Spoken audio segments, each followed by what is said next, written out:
Hello and welcome to 12 Yards Football.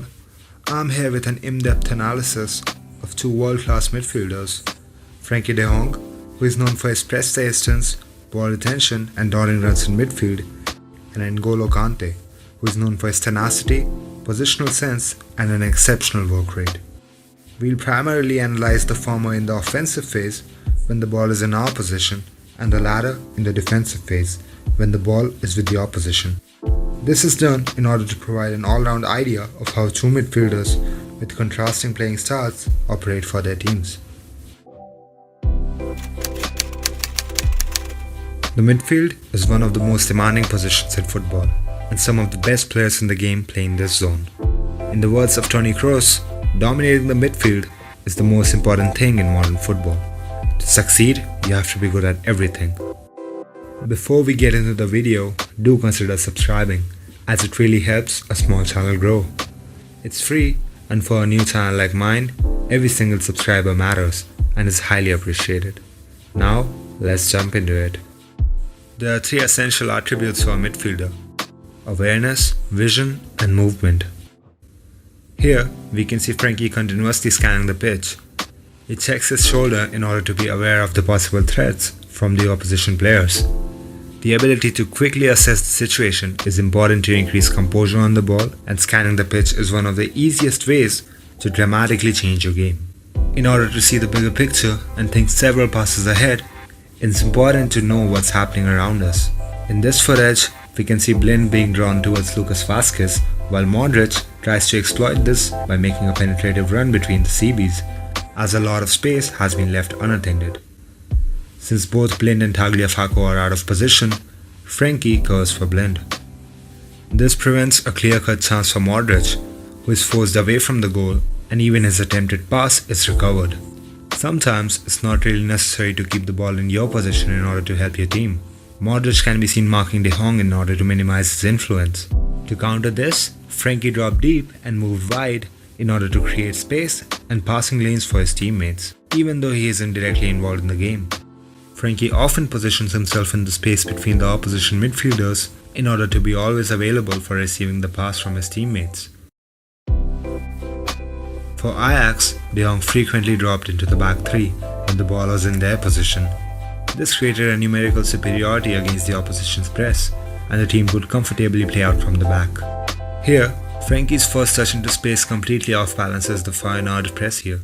After driving into the space in front of him, he's pressed again. This time, Frenkie immediately releases the ball, and Ajax are able to retain possession of the ball. A similar move is frequently seen from Toni Kroos, who is one of the best in the world at resisting the opposition press. Now, let's move on to the defensive phase, that is, when the ball is no longer in our possession. It's important to remember that there is another so-called period of transition, in which teams shift from their offensive formation to their defensive formation, or vice versa. Kante is famous for his work rate and positioning, but there is another aspect to his defensive play that really sets him apart: the ability to stay undetected.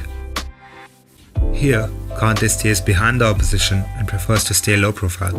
Because of the element of surprise in his game, he's able to easily push the opposition wide towards the touchline and slow their counter. Here, he knows that the unmarked midfielder is about to drop to collect the ball from the Peruvian centre-back, so he quickly closes the gap between them. This allows him to make an easy tackle and recover the ball in an advanced position. Here, Varane is pushed forward to win the header, and Kante is ready to cover for him. However, the ball bounces awkwardly off Varane's head and goes to Umtiti, who heads it straight into the path of the opposition forward. Kante realizes the threat and immediately covers for Umtiti, while simultaneously cutting off the angles for a pass to the Peruvian forward. It's an easy header for Kante, but a lot of spatial awareness and positional intelligence was required to execute this. Kante's ability to anticipate the opposition play one or two passes before it actually occurs is remarkable. In this picture, we can see Kante instructing the young forward to move backwards and leave the midfielder for him to cover. He soon recovers the ball after a bit of hustle. Here's what Man United star Paul Pogba had to say on Kante's brilliant display in this match. With N'Golo, it's easier as he runs everywhere. He almost has 15 lungs. A midfielder is required to constantly create overloads throughout the match. Viewing the heat map of Frenkie and Kante next to each other provides quite a good idea of how they move and where they are involved in the play. While Frenkie's involvement is seen throughout the length and breadth of the pitch, Kante doesn't venture a lot into the offensive third. Although after his switch to Chelsea, he has refined himself further and has become more complete by contributing in the attack a lot more than he used to at Leicester City. To sum it up, the attributes of a good midfielder are his off-the-ball movement, positional awareness, defensive covering, ball distribution, and vision. Thanks for watching this video. Don't forget to like and subscribe to my channel if you enjoyed it. Any constructive criticism or video suggestions would be highly appreciated. See you in the next one at 12 Yards Football.